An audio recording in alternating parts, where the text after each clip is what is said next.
Oh, hi. Welcome to Basic Folk. This is a podcast where we have honest conversations with folk musicians.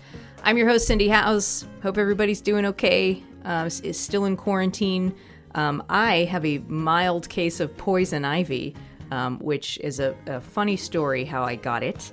I was rescuing the dog who decided to waltz down this hill, and Pittsburgh hills off the back of people's houses are filled with like debris and old weeds and tons of poison ivy. So it was quite an adventure getting him back up the hill, and we're lucky that I am only suffering a mild case of poison ivy, but man, does it suck. I just hate it. Anyways, you're here today to listen to an interview with Nerissa Nields. Nerissa is a guitarist, songwriter, and singer, best known for performing with her sister Katryna in The Nields, and they perform as a duo together. She grew up outside of Washington, D.C., surrounded by music and politics, which had a profound impact on her formative years. She especially found herself greatly influenced by the music of Pete Seeger. These days, Nerissa finds it more difficult to find common ground with those she disagrees with politically, but she's refreshingly honest about how she feels. In fact, this whole conversation with Nerissa is filled with incredibly honest and revealing realizations that she's discovered along the way. I really appreciated her forwardness with some pretty sensitive questions, like considering a childless life after her divorce in her mid-30s. I admire how much she was willing to put her story out there for others.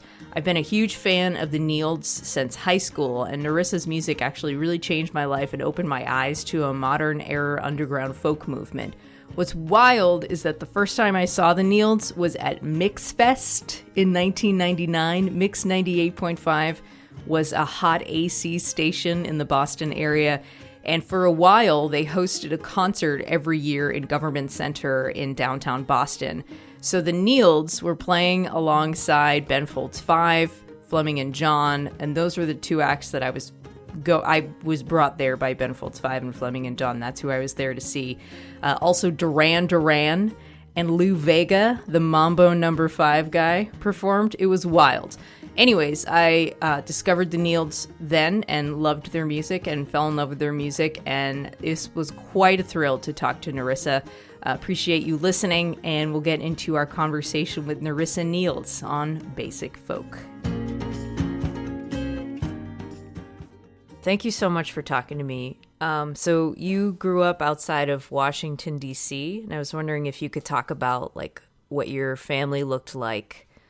Siblings and parents, and also can you explain the vibe of your family? It sounds like a pretty special vibe. Yeah, well, we're originally from New York City, both sides, and my parents were betrothed to each other when their younger sisters were in kindergarten.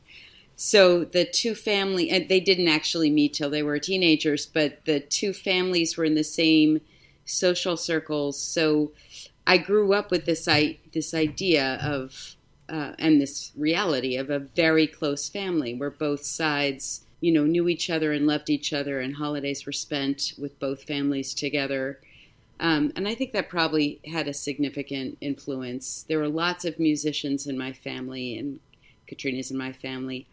The two huge values were music and political justice, democracy, principles of equality and justice for all, and that behind both of those sort of moral pillars was this sense of community and love and trying to do good in the world. My parents' first date was to see a Weavers concert, and they fell in love to the folk song, "Last Night I Had the Strangest Dream." And they took Katryna and me and our younger sister Abigail, to see Pete Seeger and Arlo Guthrie every year at Wolf Trap. We would go see Peter, Paul, and Mary. We grew up listening to Odette records, and my father singing all manner of folk songs and spirituals with his acoustic guitar, and my mother harmonizing. So if that gives you a view. And we went to schools that were very supportive of the performing arts, very encouraging of the performing arts, and we both participated heavily in those things. I know Pete Seeger has had a huge influence on your family, and your dad had a direct connection to him. Like, didn't Pete Seeger give him a singing lesson as a kid? More than that, of course, Pete Seeger was blacklisted in the 50s for his refusing to testify against his friends in Congress during the House Un-American Activities Committee meetings. He pleaded the First Amendment rather than the Fifth and said, I have the right to say whatever I want to say and to sing whatever I want to sing. And for that, he was blacklisted and he couldn't perform in theaters, in most venues. But he was hired by a lot of colleges and schools to sing to young people. And his brother happened to be the geography teacher at my dad's elementary school. So Pete Seeger came in very frequently, as a guest of his brother to sing to the kids. Oh, wow. And I want to talk about seeing Pete Seeger and Arlo Guthrie perform in concert. You said you'd watch every year. What impression did he leave on you as a young person? Like, you got to see him, I don't know for how many years long, but... Years. I mean, I can't count the years. The image that's coming to mind is, and I know Katryna would say this too, I just remember, they would swap songs and then they would also sing songs together, Arlo and Pete. And they were so lovely to each other. So one of the things I got from those concerts was this real camaraderie and sharing artistically and generosity. Nobody was trying to outdo the other. And I remember one time they were sort of ad-libbing a little bit and Pete was going to sing a song and they said, you know what, Arlo, you sing this song. I'm just going to listen. And Pete lay down on the stage and I will never forget this, he was wearing running shoes, like old beat up running shoes. And I remember his long feet and his long legs stretched out on the stage and he was just tapping one of his running shoes, tap, tap, tap along to Arlo's piano playing and singing and just totally enjoying himself, totally relaxed, lying on the stage. And I think that had a gigantic influence on both of us. Like, we don't need to put on some fancy show. We're all here to enjoy the music and to kind of claim a higher purpose, which is fairness and love and joy and kind of encouraging each other through music and participation. You said this about attending church with those people in your community, in the community of Washington, D.C. You interface with a lot of people that had different political views than you and your family. Yeah. This is kind of a long quote, sorry. We worshipped with government bureaucrats and lobbyists and Pentagon employees. We might have been a congregation divided by politics, but we all knew that everyone in that space loved their country and loved their God. Can you expand on finding that commonality with people who disagree with you at church, and how does that practice translate for you outside of church and possibly in your writing? Oh, man. Well, let me first of all say that was kind of an ideal situation and an ideal time, and I don't feel that way today. I wish I could say otherwise, but I live in this very progressive town in Western Massachusetts. I go to a tiny little church now in the hill towns of the Berkshires. I don't think there's a single person there who would identify as a Republican, even. And nobody there would, I don't think, voted for the current Republican president, whose name I won't say. And I would have a very hard time today going back to that church of my youth and feeling comfortable there. My parents still do, and they're wonderful. I think that because they've lived there and they know those people so well, they can get beyond that So I don't, and I'm not patting myself on the back at all. I wish I weren't like this, but I feel like I too have just become sort of part of the detritus of what's happened in this country in terms of polarization. It's so hard for me to separate my politics and from my morality. I mean, to me, they're one and the same. And I think what's being done today by our government is criminal and immoral. You know, the lying about, scientific facts, for starters.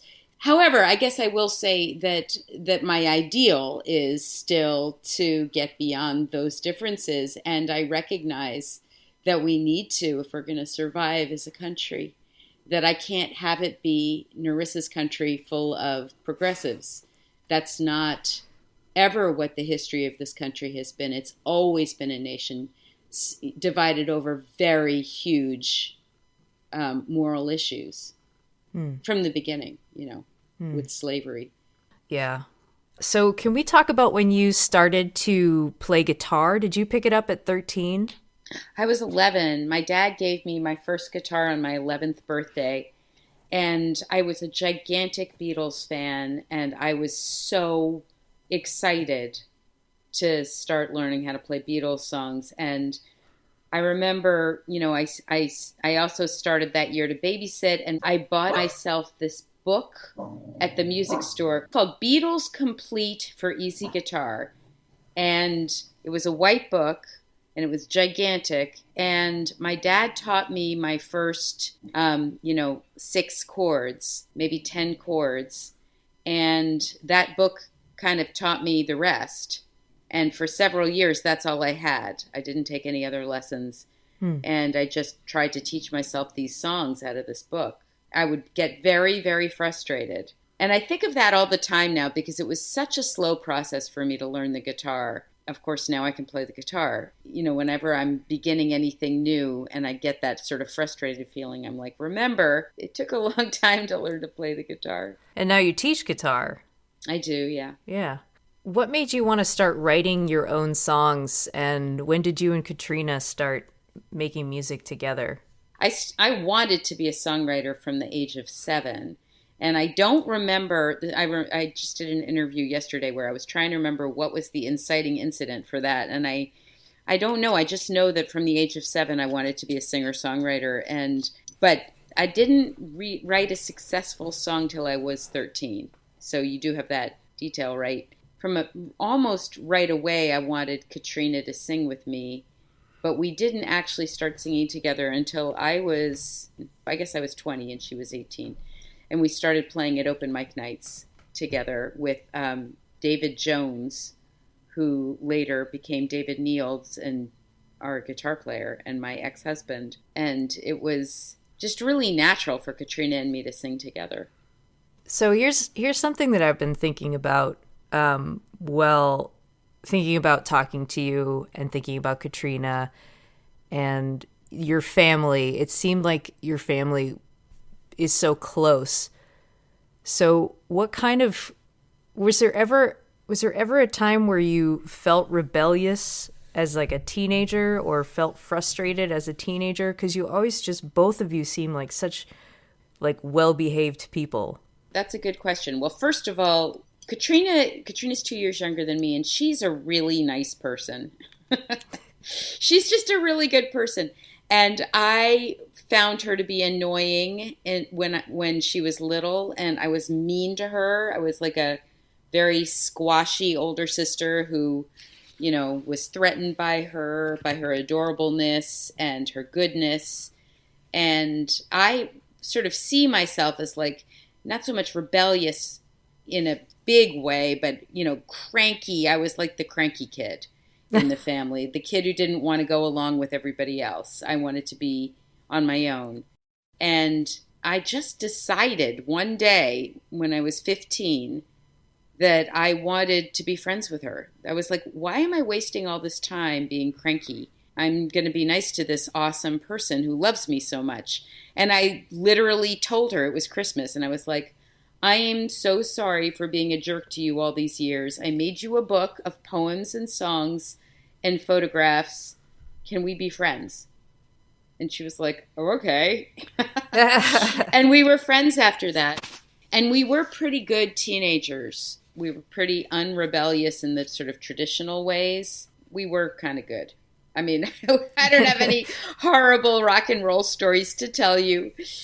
We were lucky. I think we sort of avoided that whole period of drug addiction and, terrible behavior. Did you ever get any speeding tickets? Oh, yeah. Definitely. Yeah. And car accidents. Geez, hopefully nothing serious. Nothing serious. Good. You are a cum laude graduate of Yale. You have a BA with honors in English. Could you talk about how Yale changed you as a writer? In some ways, Yale was good for me. In some ways, Yale was a little bit of a hindrance. I'm sure that just kind of being immersed in that community sharpened me to a great extent. And one of the reasons I wanted to go to Yale was something an older classmate of mine from my high school said. She had gotten into Yale, and she came back after a couple of years and said to me, "You're really getting educated by your peers when you're at Yale. It's not so much your professors, it's your peers."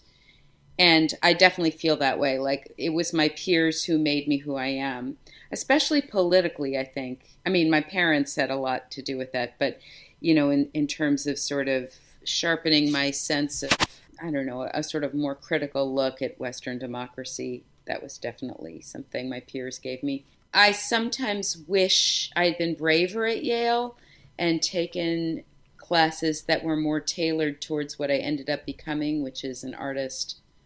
I took a lot of literature classes, a lot of Shakespeare classes, some theater studies classes, a lot of music classes, but most of the music classes were very classically oriented and not that helpful to what I ended up doing. Sometimes I wish I'd gone to a much more kind of a school where we could have chosen our own curriculum a little more, or there were more, where there were any pop musicians or poets doing what I was doing.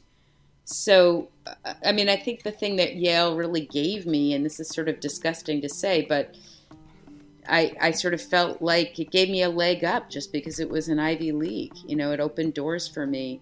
But I don't think it was a magic bullet in any way at all. Mm. And there are all sorts of things now that I would do differently if I could do them over again.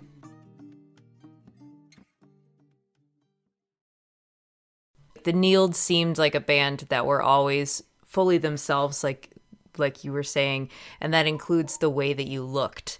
What kind of intentionality was given to the physical look of the group? Did you and Katryna ever feel pressure to change what you look like? No, I mean, I think Katryna and I are women born in the late 20th century who have all the issues that women born in our time have. Like, we know we're supposed to look attractive, and I don't think we tried to not look attractive. I don't think we went crazy over it. We certainly didn't hire makeup people or do our hair, but we sort of had, each of us, I think, our own idea of what was our own comfort level with those issues. So we had fun going shopping. We had fun like figuring out, looking at each other and saying, how does this look on me? How does this look on you? But it was just what we wanted to do. It wasn't like we were, again, putting on a mustache, like we were just like, well, this is a fun thing to wear and it looks good on me, so I'm going to wear this. We would watch MTV, we would see what other, or VH1, and we would see what other artists in our genre were wearing and get ideas from them. But we didn't look very different from the way we looked in high school or college. Probably cared a little bit more, but that came out of a sense of fun, not a sense of, oh, they're making me look like this, Right. Well, that's good to hear. So in 1996, there were a couple of things that happened Due to record label bureaucracy and a broken down van, it kind of changed the course of everything for the band. But you had this like really big fundraiser to raise a bunch of money for a new van. And I read that it brought fans from all over the world together. So that was actually 1998. It was 96 is when we got signed and released "Gotta Get Over Greta," and we drove the van around. That first van, Moby Wan Van Kenobi, the white van, for hundreds of thousands of miles all over the continent. And the van broke down for good around June of 1998, and that's when we had this jam for the van. And yes, people came from all over, and we sold. It was like a gigantic garage sale in addition to being a concert. We like all found things that we thought our fans would pay money for, and it was kind of like a fair. It was, and our drummer like pretended that he was a fortune teller and wore like a headdress and gave predictions. And David Nields sold his collection of X-Files VHS cassettes. Yeah. And Katryna and I sold some of our clothes. I think we sold a guitar. And I said I would knit sweaters for people who paid a certain amount of money, and I ended up knitting these sweaters for people. And then we had this great show that I'll never forget. It was really wonderful. And we did. We raised enough money to buy this van. So we had our second van then. In reading about that big benefit that happened in 1998, it seems as though it led you to be connected to your fans in a way that hadn't happened before, at least physically. How did that feel to see your community coming together like that? Well, I don't think that was new. I mean, it was like a big reunion, but I think from the beginning we had a very unusually tight connection with our fans. And from the beginning, we would have these fans who would vie with each other to see who could come to the most shows. We had fans who would make us action figures of ourselves and, like bring us candy and, we knew their names and we knew to this day, like I know the names of many, many, many of our fans and know the names of their children. And, we've sung at people's weddings. We've lost fans. Fans have died, but we would have all sorts of fans that would like follow our van on road trips, they would have road trips around our tours and they would just come to every show on a tour. So what was unusual about Jam for the Fans was just that all these fans were coming from all over the country together and they got to know each other. And I can't remember which came first. And I never went on this because I thought it would be too weird and probably toxic. And I don't even know the terminology anymore. But there were internet chat groups back in the 90s, like little fan digest. Like a chat room. Or something. I don't know. But it was called, we christened it the Nields Nook. And people would become members of this and they would all get to know each other. And this was, pre-Facebook, but it was that kind of a thing. So our fans knew each other in a way that transcended us. That's amazing. It was amazing, yeah. I have kind of a personal question that I don't know if you want to answer or not, but it's about wanting to be a mother. Oh, yeah. So I read that you had always wanted to be a mother and you have 2 children now. But I'm wondering, after your first marriage ended, what kind of feelings you were experiencing around that particular kind of dream and how you managed them. Well, I had a miscarriage with my first husband, and it was sort of a tragic time. After that miscarriage, the marriage fell apart.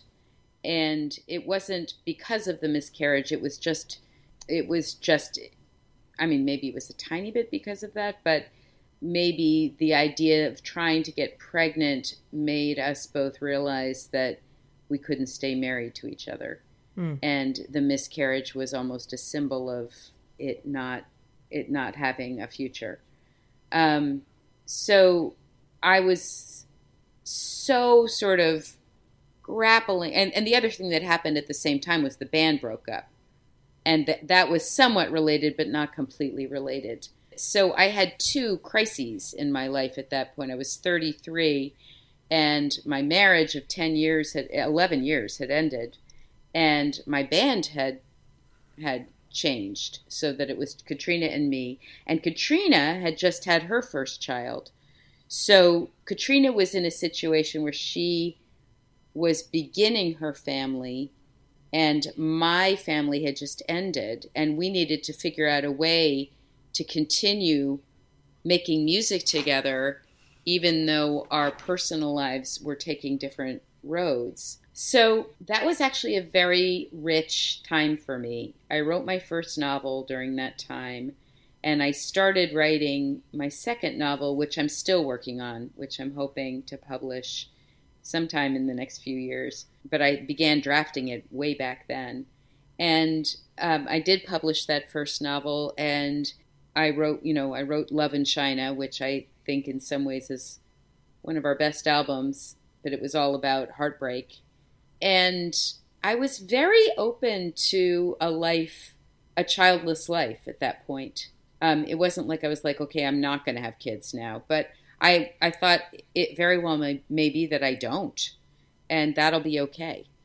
I'd made peace with the loss at that point of that particular dream. But then I met Tom, my husband now, and we fell in love. And again, I sort of felt like, well, we're a little bit older by that time. I was in my late 30s and he was in his early 40s. And I sort of thought, well, we could be happy together with no kids. We were both writers, and I could see a really great life with him without kids.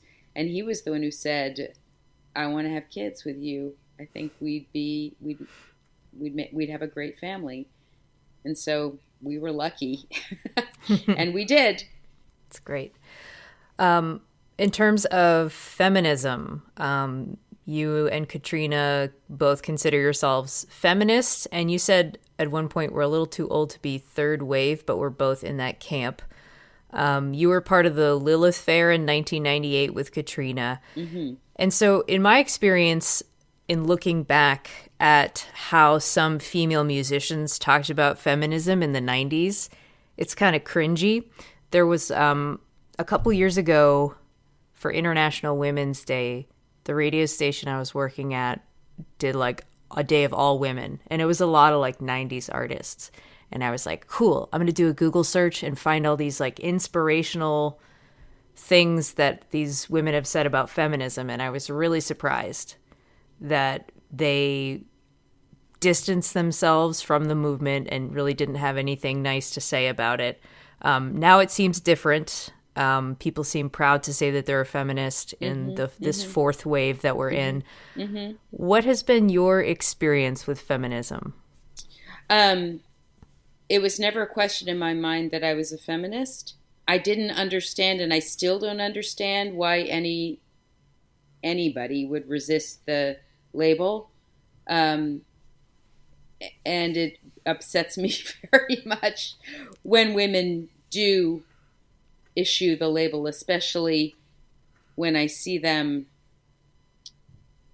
benefiting from the work that feminists throughout history have done. The movement is messy and imperfect, but every movement is. And to me, it's very obvious that there is worldwide injustice towards women. And I went to an all-girls, Katryna and I both went to an all-girls high school in Northern Virginia, and it had a lot of Southern girls who were staunch Republicans and anti-feminists, and there was definitely a feeling among them that that feminism was in the past, that women were now equal, so there was nothing to talk about. And I knew then, and this was the 80s, that wasn't true. I argued very strongly for the Equal Rights Amendment, which now looks like it might get passed, which is, horrifying to me that as a girl, that was something that wasn't achieved, and that, 40 years later, it still isn't achieved. It makes no sense to me at all. What are the specifics of that again? Equal Rights Amendment? Yeah. Basically, women and men should be paid the same. Got it. All right. Period. And in the 80s, when I was first conscious of these things, the argument was like, it's so funny to talk about now, was like, oh, but then men and women would have to share bathrooms, and I live in Northampton, where like there aren't any women's and men's bathrooms in Northampton. They're all unisex bathrooms. Who cares? Right. Like it's with the trans movement, it's like, let's just get rid of these stupid bathrooms. Let's just have a bathroom be a bathroom. Right. Get over it, Right. So in playing music with your sister, was wondering how you're feeling about it recently, because in quarantine, at least you wrote about it on your blog that you're not able to. Yeah. How does this time allow you to reflect on what you enjoy about making music with her and writing with her and for her? Oh, it's like a constant ache in my heart these days. It is, the pain for me right now is in all the deaths and the illness, the lies the right wing is spewing about what's going on, and the dishonesty and the, I think very short-sighted lack of action that has been taken by the Republican side of the aisle, and certainly by the administration. Selfishly, and in my personal life, I really have everything I need except for my sister and music. I'm safe in my house. I live in its lovely town, and I have a lovely home, and my family's all with me, and I'm pretty happy. And I get to do my writing and my writing classes on Zoom, so all of that's fine. What's not fine is that we've had to cancel all of our shows, and I can only see my sister from a distance of 10 feet away. We did do one song together, and videoed it and put it up on our Facebook page. And today we've been doing Facebook Live, one of us on an iPhone and the other one on the screen, who's holding up the iPhone. And we do that once a week. And today we were talking to our fans on Facebook Live about what they would like. And we said, how about on Sunday, which is supposed to be a nice day. It's supposed to be sunny and in the 60s. We will get together at Katryna's porch and we will do a little concert. We'll record it and we'll put it on YouTube and then post it on Facebook. So we were taking requests, and we plan to do this, and I'm going to go learn those requests. I mean, they're all songs that I wrote, but I have to go, practice them. Right. Remember them. A lot of them are from the 90s. And we'll have that to look forward to. So, I don't know what's going to happen. I really don't know what's going to happen. I don't know which of our shows in the future are going to stay on the books and which ones are going to have to be canceled. But I do know, and I was just saying this morning to somebody else, I do know that I will sing with her again. I just don't know when. And I know we will make another album. I just don't know when. We actually have a bunch of songs for the next album. So that's great. Yeah. You have writing retreats and have run them for many years, first in the Big Yellow House and now the Little Blue House. It's a total joy, except, of course, nobody can come to my house anymore because of the quarantine. So I moved everything to Zoom. How's that going? It's actually great. It's great. It's sort of like what you were saying with Jam with the Fans. It's people from all over can now be in a group together. So I've got these groups with people from all over the country. And that's very sweet to mix people up and introduce people to, I know them all, but they don't know each other. So, and I love that. I love introducing wonderful people to each other. What instigated the original desire to work with other writers in this format, and how have the retreats influenced your approach to writing? Well, back in 2002, and this was when I was writing my first novel, I joined a weekly writing group in Northampton led by a poet named Anna Kerwin.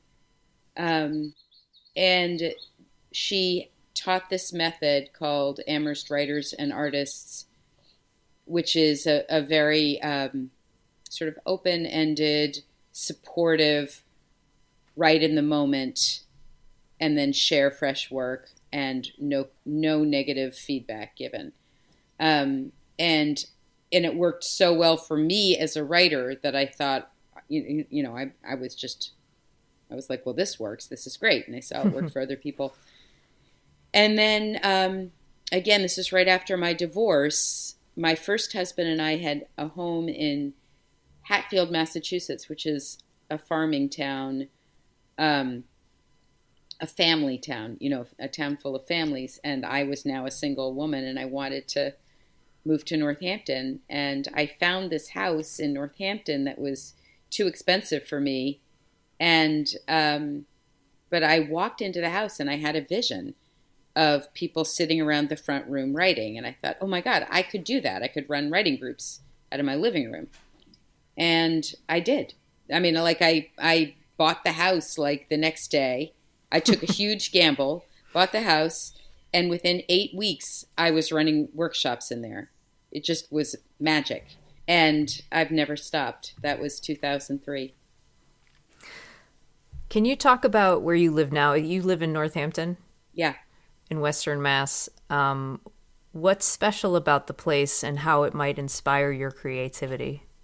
Oh my God, I love this place. Katryna and I fell in love with Northampton in the early 90s when we were living in Connecticut, and we would come up and see shows at the Iron Horse, and we got to play at the Iron Horse, right at the beginning of our career, and we just thought, if I could live anywhere in the world, I would live here. And we traveled all around the country and all around the continent, and we never found a place we liked more than Northampton.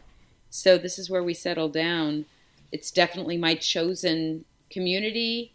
I love the fact that it's a small city, but it has the sort of, it's a little bit of a crossroads between Boston and New York.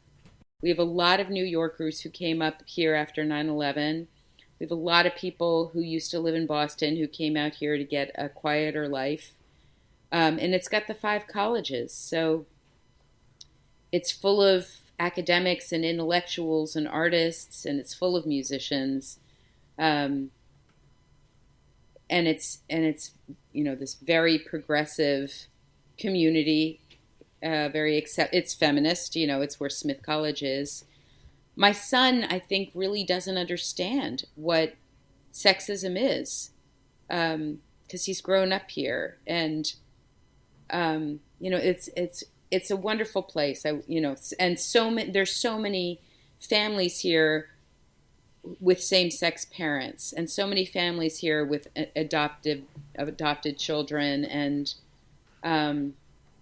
it's definitely not perfect, but it's family now. It's home, it's family, it's my community. I love it. Lovely. I love it too. I used to have this dream when I was working in radio that I would move to Northampton and work at the river. Yeah, you should. Oh. Yeah, maybe I will one day. Maybe you will. Who knows? Everything could change because of this. Yeah, totally. Okay, so we do this really silly thing called the lightning round on this podcast. Just asking you fun little questions. All right, here we go. What was the first song you learned on the guitar? Blowing in the Wind. Batman or Superman? Superman. What is your karaoke song? Oh, You're So Vain. I was just thinking about that song the other day. Clouds in My Coffee? Yes! What was your favorite radio station as a kid? DC 101. What kind of station was that? A little bit more contemporary than classic rock, but definitely classic rock roots. Dogs or cats? Dogs. Favorite U.S. city? Well, the first one that came to my head was Manhattan, New York City. The first album you bought with your own money? Oh, that's easy. The Beatles, 1967 to 1970, the Blue Album. What was the first concert you went to? Well, it depends. The first concert I went to was David Bowie's Let's Dance tour. What? Yeah, that's pretty cool, right? That's better than Beatlemania. You totally win. Thank you. That's so great. Yeah, 1982. What was it like? Quick synopsis.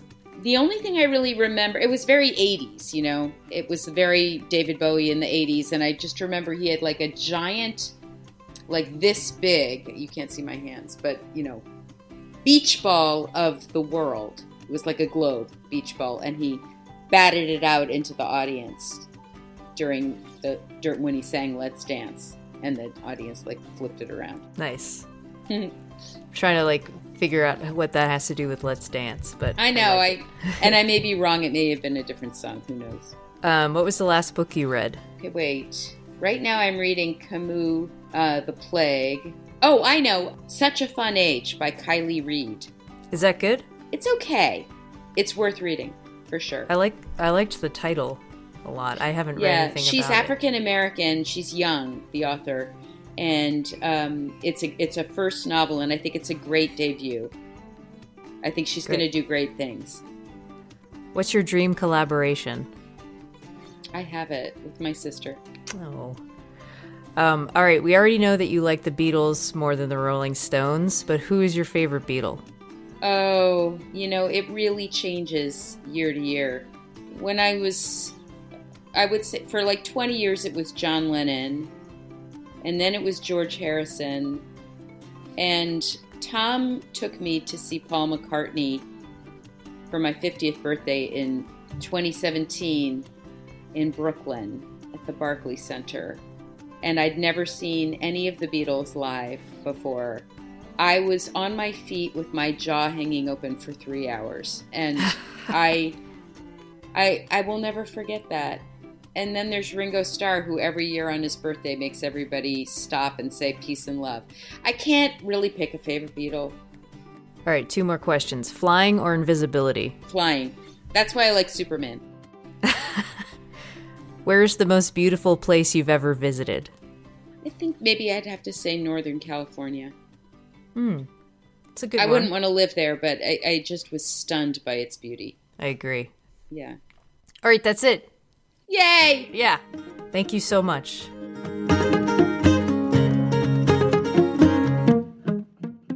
Basic Folk was produced by Laura McCarthy this week, and we'll give a shout out to recent Emerson graduate Adam Corey, who is also producer for Basic Folk. Congratulations on your graduation. Lindsay Myers is our business manager. Alex Stanton of the band Townspeople does our music. I'm Cindy Howes. Basic Folk is part of the Pantheon podcast group. You can find more information and all of the episodes of Basic Folk at the website cindyhouse.net. And that's it. I'm just going to try to not scratch this poison ivy. It's all I want to do, actually, is scratch the poison ivy. But I'm not going to do it because it's a bad idea. Thanks for listening. I'll talk to you next week. Bye.